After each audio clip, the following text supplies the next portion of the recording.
आपण मानक पई खुशी खबर ओडिशार प्रमुख गणमाध्यम संस्था ओटीवी तरफ स्कॉलरशिप लॉन्च करा जायछि। जो स्कॉलरशिप नाम रही अरिंदम दास स्कॉलरशिप। आपण मैंने जानिथिबे अरिंदम दास थिले जने सांबादिक जे कि ओटीवी रे काम करुथिले। तांको स्मृति को मन रखिया पई ओटीवी केयर तरफ एक स्कॉलरशिप लॉन्च करा जायछि, जहां कि तांको नाम अनुसार अरिंदम दास स्कॉलरशिप लॉन्च करा जायछि एवं जार आवेदन शेष तारीख रही 15 जुलाई। आपण मानक अनुरोध भिडियोटी को शेष पर्यटन देखूँ। मु भिडियो माध्यम जनइबी जे केउ माने ए स्कॉलरशिप उपयुक्त एवं जदि आपण माने कौन पढ़ुले ए स्कॉलरशिप को आवेदन करेंगे एवं आवेदन समय आपण मान केउं डॉक्यूमेंट दरकार एवं पैसा आपण मान केते टंका लागिबो। चलतु वीडियो को आरंभ करदबा। देखो मुझे एटा गोटे प्राइवेट स्कॉलरशिप जहाँकि केवल ओटीवी तरफ प्रदान करा से स्कॉलरशिप नाम रही अरिंदम दास स्कॉलरशिप एवं लास्ट डेट रही 15 जुलाई 2024। ताहले आसतु जानिनबा कौन रही एलिजिबिलिटी क्राइटेरिया। भल से आपण माने वीडियोटी को देखंतु जहाँद्वारा आपण मानकर कौनसी कन्फ्यूजन रहिबो नाही। एबे बुझिबा कौन रही आपण मान एलिजिबिलिटी क्राइटेरिया। देखो फास्ट पॉइंट रही the student must have enrolled in a journalism और मास कम्युनिकेशन प्रोग्राम। जदि आपण मैंने जेएमसी बा सांबादिकता और गणयोगाजोग विभाग छात्र बा छात्री अटंती ताहले ए स्कॉलरशिप आपण मैंने योग्य। केवल जदि आपड़ जेकोसी ओडिशा हो किंबा ओडिशा बाहर प्रमुख यूनिवर्सिटी जर्नालिज्म पाठ पढ़ुंट ताहले केवल आप स्कॉलरशिप आवेदन करें। बुझीपारे अन्य कौन सब्जेक्ट पाई ये स्कॉलरशिप नाई। केवल जर्नालिज्म और मास कम्युनिकेशन जहाँ को आप जेएमसी कहती सांबादिकता गणयोगाजोग विभाग से विभाग छात्र छात्री यही स्कॉलरशिप में आवेदन करें। एवं सेकेंड ऑप्शन रही the student must have a family income less than 3 lakh per annum। जदि आपण मानकर फैमिली इनकम 3 लाख रु कम ताहले आपण माने स्कॉलरशिप योग्य अटंती। ये तो थिला 2 नंबर पॉइंट। एबे जो 3 number point the student should not be gainfully employed and must be a regular student continuing their courses at the time of applying for this scholarship। आपण माने जदि स्कॉलरशिप आमे योग्य अटंती ताहले आपण माने ओडिशा हो किंबा ओडिशा बाहर जे कोनोसी भी अनुष्ठान रे आपण माने चलित वर्ष रेगुलर मन रखिए डिस्टेंस में केवल रेगुलर आपण जेएमसी पढ़ुवा आवश्यक एवं आपण माने कौन संस्था चाकरी कर आपण माने करेंटली स्टूडेंट थे जेएमसी जर्नलिज्म मास कम्युनिकेशन एवं कौन क्षेत्र में आपण माने जॉब करि नथिबे।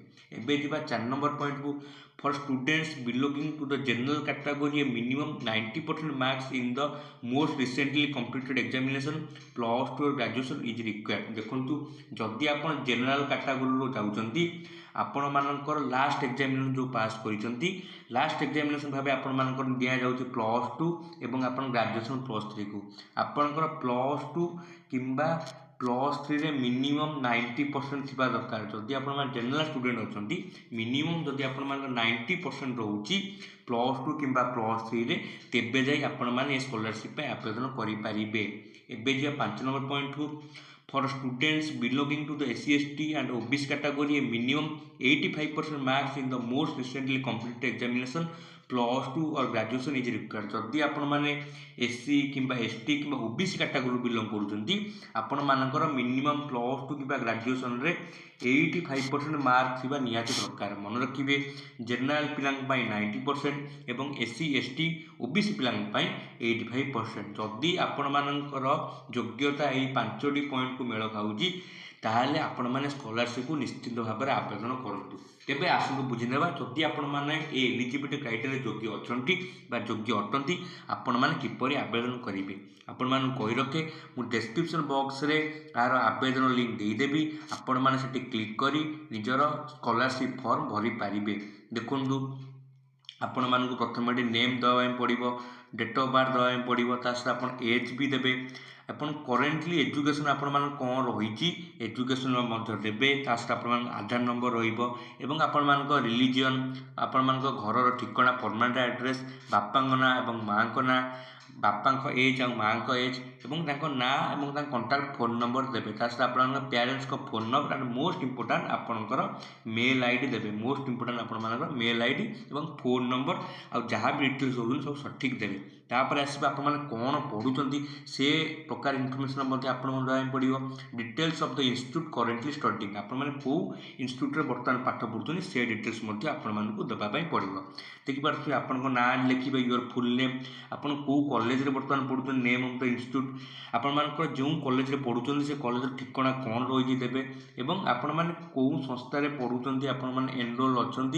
आपण मानक दवाई पड़ो केबे आपण मैंने आडमिशन नहीं मन रखिए केबे आपण मैंने आडमिशन नहीं आपण मानक इंटीमेशन लेटर कि आडमिशन लेटर थी से ही डेट देखिए आपण मानक से डेट ये पकाई पड़ो एवं आपण मैंने जो कोर्स पढ़ुं जेम्स क्यों कोर्स पढ़ुं आप ना देवे एवं से कोर्स ड्यूरेशन के रही कोर्स ट्यूशन फी के टोटाल फीस रही आप फांका स्थान में आपण मानक लिखा पड़ो आपण मानकर केते वर्षिया पाठ्यक्रम से सहित आपण केते टंका रोज टोटाल फी आपण फिलअप करेंगे एवं आस आपण केउं केउं डॉक्यूमेंट अपलोड करने पड़ो देखिए आप जहाँ भी डॉक्यूमेंट देवे आइदर से पीडीएफ हो कि डॉक्यूमेंट फॉर्मेट हो डॉक्स फॉर्मेट हो इमेज पीडीएफ डॉक्स कि डॉक आपण मैंने जदि बेस्ट ऑप्शन हम आप सब पीडीएफ फॉर्मेट अपलोड करेंगे कि इमेज फॉर्मेट आपण अपलोड करेंगे आसतु बुझा मोस्ट आपणकर इमरजेंसी रिक्वायर्ड हो आधार कार्ड आपण as proof and address proof निहाती दरकार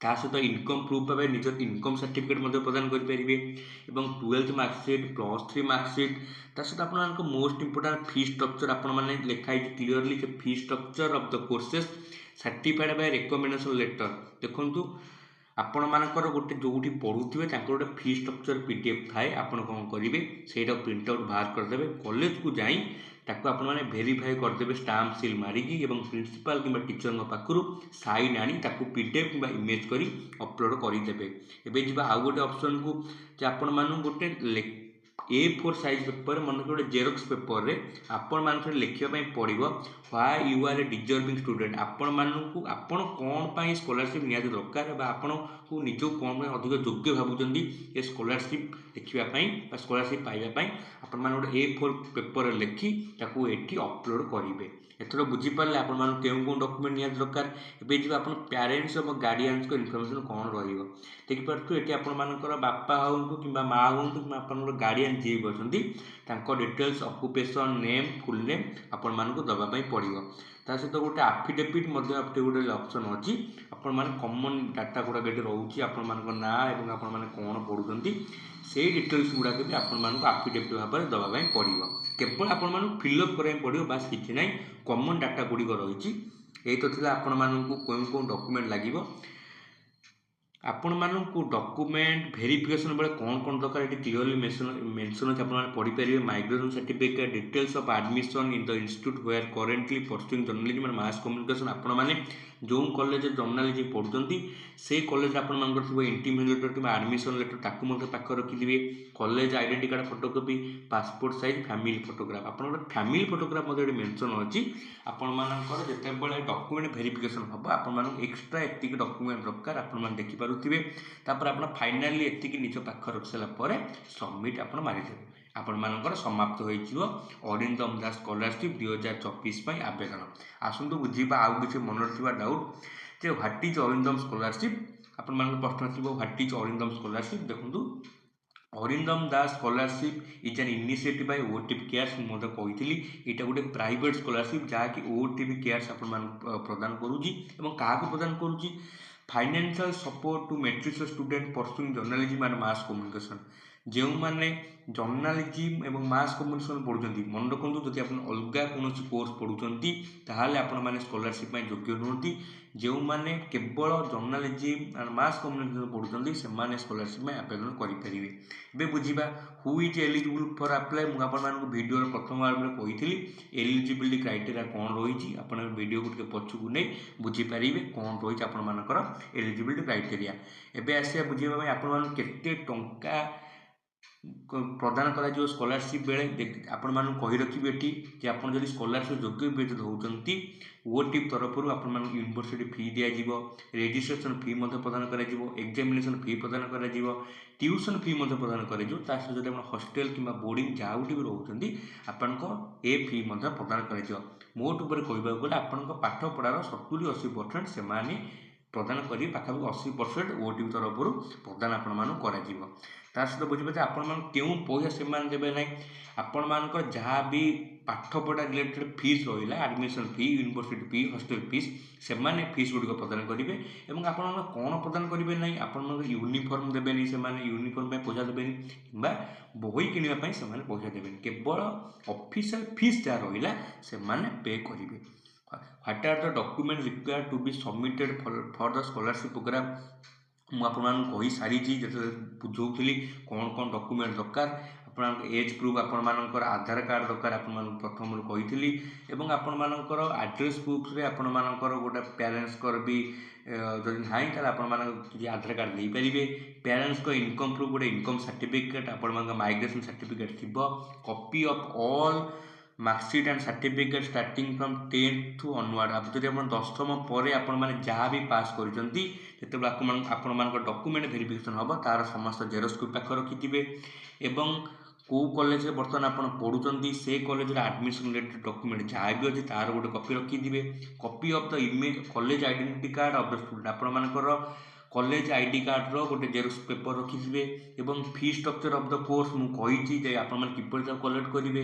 copies of all awards and achievement receive by student, ଯଦି ଆପଣମାନେ କିଛି ଆଚିଭମେଣ୍ଟ ପାଇଛନ୍ତି କିମ୍ବା ଆୱାର୍ଡ଼ ପାଇଛନ୍ତି ସେର ପୁରସ୍କାର ମଧ୍ୟ ବା ସେର ପ୍ରମାଣ ସ୍ୱରୂପ ଆପଣଙ୍କ ସାର୍ଟିଫିକେଟ୍ ନିଜ ପାଖରେ ରଖିଥିବେ। 2ଟା ପାସପୋର୍ଟ ସାଇଜ୍ ଫଟୋ ଆପଣଙ୍କ ଦରକାର, 1 ପୋଷ୍ଟକାର୍ଡ଼ ସାଇଜ୍ ଫ୍ୟାମିଲି ଫଟୋଗ୍ରାଫ, ଗୋଟେ ଆପଣମାନଙ୍କ ଫ୍ୟାମିଲି ଫଟୋଗ୍ରାଫ ଗୋଟେ ପୋଷ୍ଟକାର୍ଡ଼ ସାଇଜ୍ ଆପଣମାନଙ୍କ ଦରକାର। ଏବଂ ଆପଣମାନେ କ'ଣ ପାଇଁ ସ୍କଲାରସିପ୍କୁ ନିଜକୁ ଡିଜର୍ଭ ଭାବୁଛନ୍ତି ବା ଯୋଗ୍ୟ ଭାବୁଛନ୍ତି ତାକୁ ଗୋଟେ A4 ସାଇଜ୍ ପେପର ଲେଖିଥିବେ। ଏବଂ ଆପଣମାନଙ୍କ ଇନଷ୍ଟିଟ୍ୟୁଟ୍ ପାଖରୁ ଯେଉଁ କଲେଜରେ ଆପଣମାନେ ପଢ଼ୁଛନ୍ତି ଗୋଟେ ରେକମେଣ୍ଡେସନ୍ ଲେଟର୍ ତାଙ୍କ ପାଖରୁ ଲିଖିତ ଗୋଟେ ନେଇ ଆସିଥିବେ, ସାଇନ୍ ଏବଂ ଷ୍ଟାମ୍ପ ମାରି। ଏତିକି ହେଲା ଆପଣମାନଙ୍କ ଡକ୍ୟୁମେଣ୍ଟ ନିହାତି ଦରକାର। ମୁଁ ଆପଣଙ୍କୁ ବୁଝାଇ ଦେଇଛି ଆପଣମାନେ କିପରି ସ୍କଲାରସିପ୍ ପାଇଁ ଆବେଦନ କରିବେ। How can one apply for Arindam Das scholarship. ଆଶା କରେ ଭିଡ଼ିଓଟି ଆପଣମାନଙ୍କୁ ଭଲ ଲାଗିଥିବ। ଯଦି ଭିଡ଼ିଓଟି ଭଲ ଲାଗିଛି ଆପଣମାନେ ଚ୍ୟାନେଲକୁ ସବସ୍କ୍ରାଇବ୍ କରିଦିଅନ୍ତୁ। ଧନ୍ୟବାଦ।